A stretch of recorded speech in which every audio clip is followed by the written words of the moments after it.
Okay, my name is Tara-Lynn Bailey, and this is my speech on social media. Here is my audience.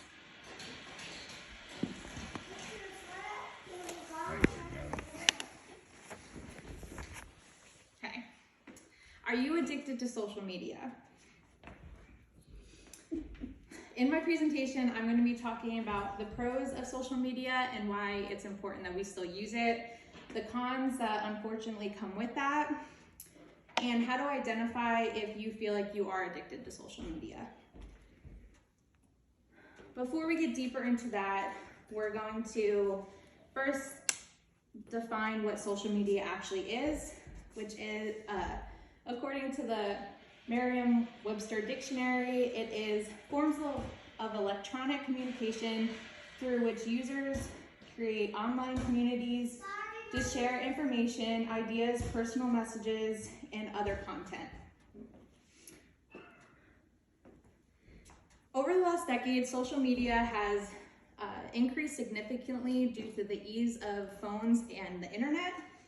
With that being said, the pros revolve a lot around staying connected to people. One of my pros is being able to stay connected with family. 93% of Facebook users say that they use Facebook to stay connected with family in situations where they might have military members that live across the world, or college kids that go away for the first time, and then just distant family members that you just like to check in with every once in a while. And then as a society, we had COVID, which really social media helped keep people connected. And then the next pro is obtaining new job opportunities. This can happen or be used on both sides. So 70% of employers say that they use social media to research potential candidates before they even ask them in for a job interview. And then we have websites such as LinkedIn that it uses the same type of template as Facebook. It keeps you connected to potential jobs in your field. And then you have other jobs such as housework that you see ads if someone wants to make a little extra cash on the side outside of their full-time job. The next pro is being able to spread news faster than any other media. According to the pro-con, 78.5% of social media users look to Facebook or Twitter when finding out about a breaking news story. Most government officials have social medias to stay connected with the people. And then local news stations also have social media to get news faster to the residents than the newspaper the next day or once a week. And then social media does break news a lot faster sometimes, such as the Paris attacks in 2015, the Boston Marathon bombing in 2013, and the Colorado theater shooting in 2012. Social media broke those stories before news stations were even had the opportunity to get a news story ran for them. My last pro is crowdsourcing, which crowdsourcing is allowing people to obtain a goal together. And the Presidential Digital Media says that social media has become an essential part of crowdsourcing. It allows organizations to reach a wider audience faster and cheaper and more effectively than before.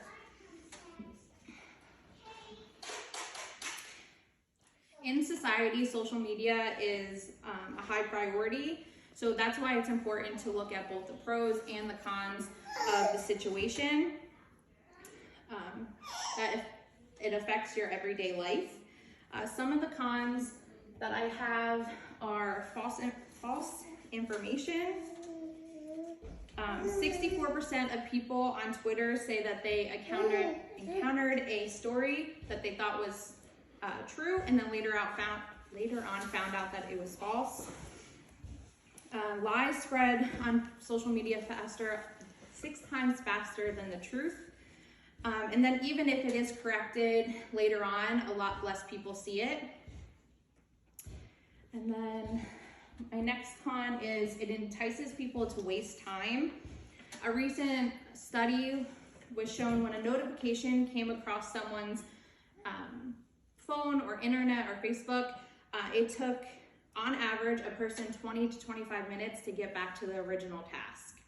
And then within those studies, 30% of the cases took a full 2 hours. My next con is it's less face-to-face time. It might make it simpler to talk to people, but you can lose social skills over the time. And then also on the relationship side of things, intimate conversations are not being held as much in person. So talking to a significant other about something over a phone leads to miscommunication and causes trouble that way.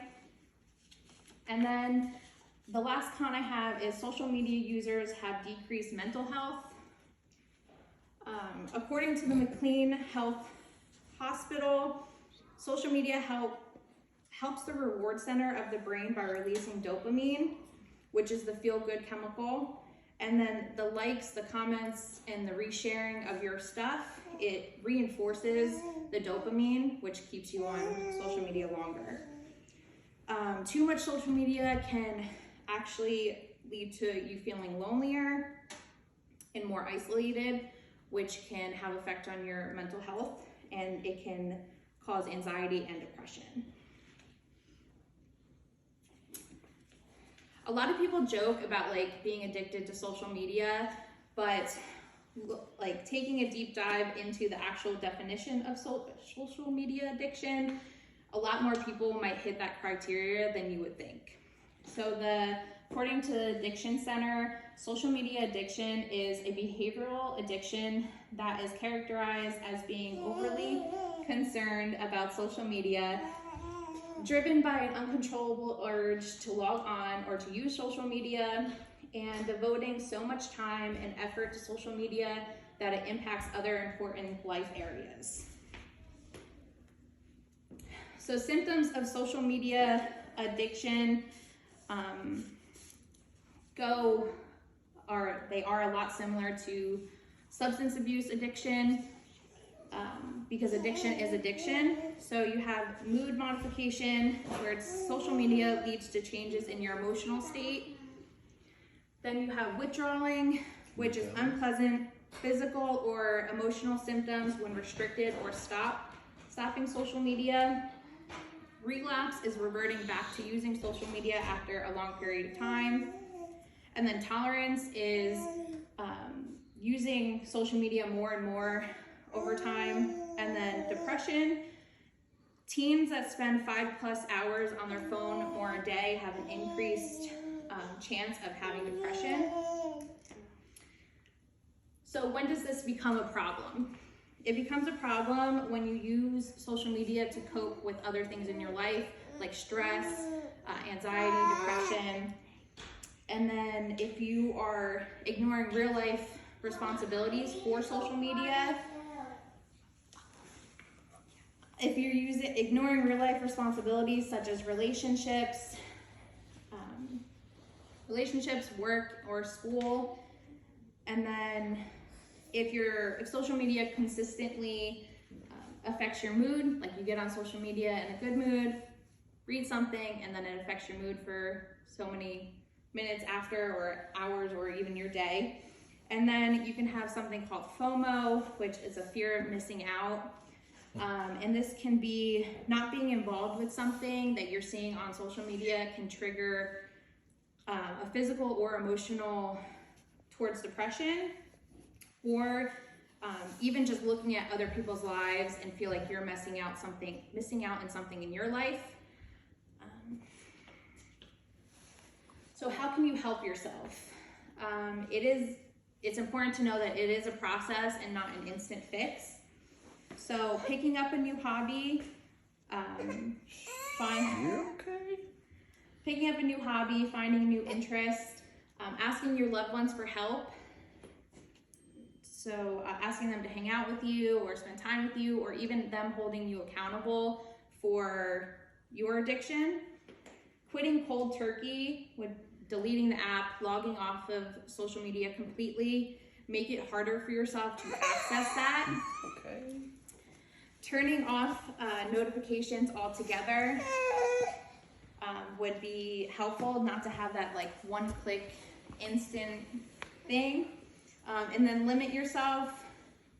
There's an app on iPhones that you can put a certain amount of time you're allowed on that app for the day, and once you hit that, then it won't let you on anymore.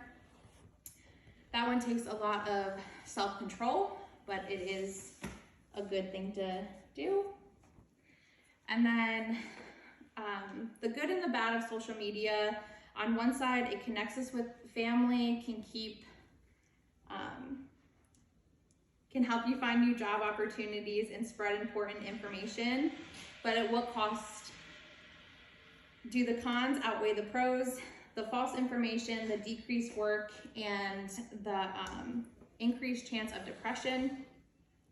If a person cannot control their urges to go on social media, it can turn into an addiction. Stepping away, trying new things, and putting the phone away can change your perspective. So the next time you find yourself using social media a lot or wrapped up in social media, it might be time to take a step back and really look at the whole picture.